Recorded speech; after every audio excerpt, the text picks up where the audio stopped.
Yup, that's me. But for any of this to make sense, I need to take you back a couple minutes. Sorry, not that far. Wrong video.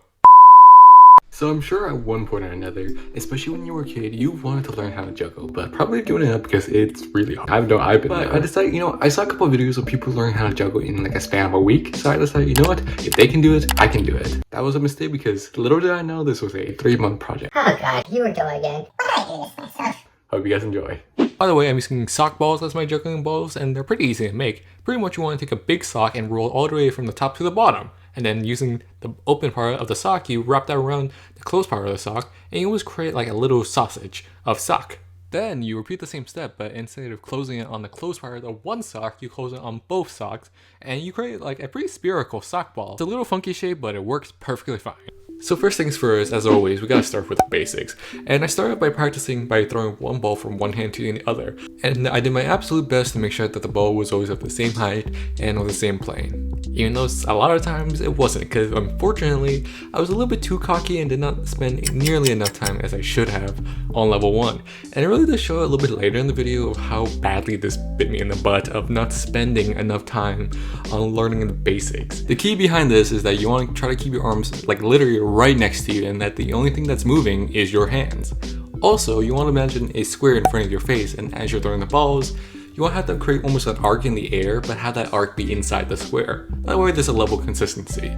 It's important to practice this step a lot, to almost the point where you can almost do it with your eyes closed. Maybe a little bit excessive, but this step really does help you build a basic rhythm and also your hand-eye coordination, which is not something that's easy for everyone. Like, I have holes in my roofs to prove it. Sometimes I would send the ball all the way up into space, and sometimes I would pretty much just put one ball from one hand into the other. Sorry, I was just practicing. Happen again. I'll be right back. But I'm sure you don't want to hear me talk about my poor life decisions, so let's just move on to step 2. The second I started turning our video on. Oh, that was unfortunate. Alright, it's time for step 2. Let's double the hardness. That sounded kind of wrong. To begin, you want to start by holding one ball in each hand. Then, once you are ready, you want to throw one ball up into the air and have it create an arc, like I said before.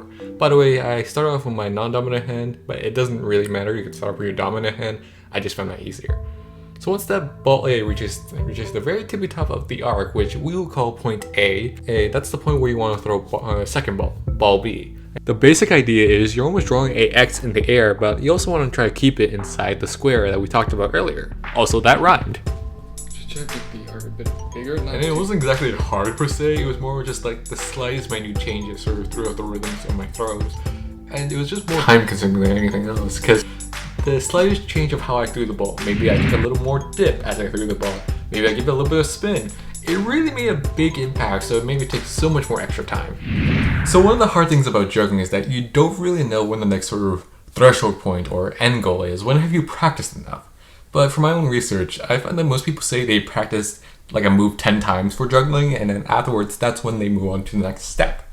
So for example, like this, drawing the X in the air, whatever your starting hand is, let's say your left hand, you start with your left hand, you go left, right, catch, left, right, catch, and you keep practicing that move until 10 times over. And then you move on to the right hand, you go right, left, catch, and then afterwards, after you can do that 10 times, you switch hands. You go left, right, catch, right, left, catch. Now, I didn't do that, but anyways, that's just from my own research. Surprisingly, if you're bad at hand-eye coordination like me, practicing juggling will knock the wind out of you, surprisingly. But every ship must sail into the 7 seas regardless of how the waves turn against you. We all face storms, but it's up to us to overcome those storms. Oh, sorry, my pirate button was on. I forgot to turn it off. So after practicing with 2 balls for a little while, I started practicing with a 3rd ball, and this one literally made me feel like I want to literally run into a literal brick wall. Literally! Okay, maybe that's an exaggeration, but it was really hard, man. Oh, I didn't mess up that last throw.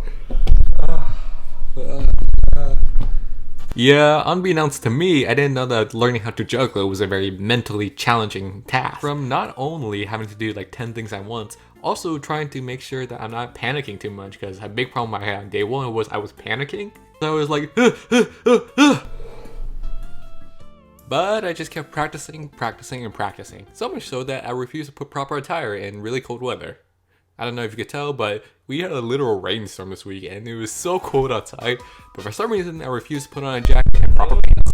so I think I would have gotten it too. I didn't. It was certainly difficult because the wind and also the wetness of the surrounding area made juggling those balls really, really hard. Yeah, also, by the way, I also had outside balls and inside balls. You see me juggling a lot on my bed, but those were my inside balls and these were my outside balls, so just to be clear, these aren't the same balls. Now, it really took me a while to sort of understand the bare bone core mechanics of juggling. My back consistency and technique was really, really screwing me. I was really beginning to really regret my prior decisions. Really.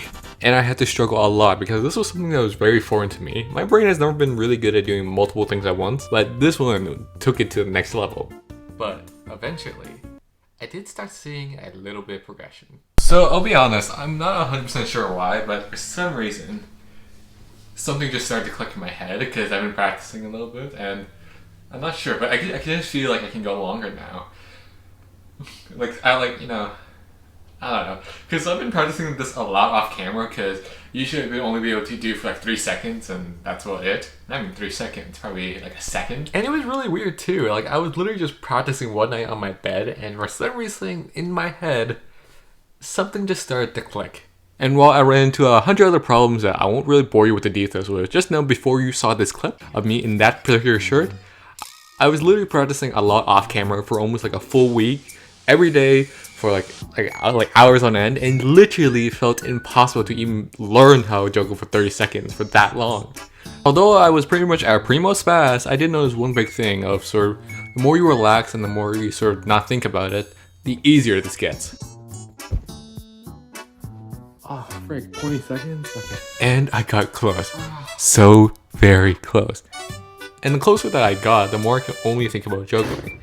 And I was determined to get it with these 3 sock balls. Like, I was so determined that I recorded almost like 10 hours of footage of just me practicing. But within that 10-hour footage, I also filmed these reactions.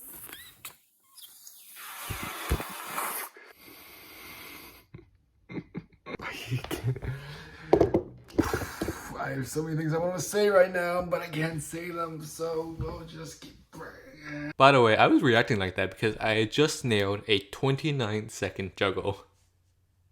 And I was in literal pain, mentally and physically. I can do it.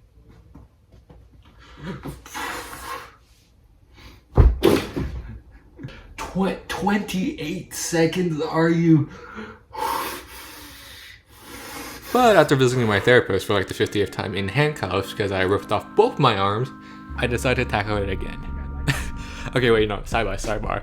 You know, as much as I complain about this, I will say, at least for me in the future, from wanting to do it to not be able to do it, to doing it well, to doing it to where I'm this accurate, precise, and naturally fluid, where my rhythm is really, really good, is kind of insane to me. And finally,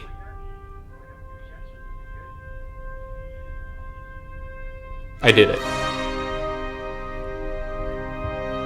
And I had to check the footage because I was recording for almost like an hour, so I didn't actually say if I did it 30 seconds, but...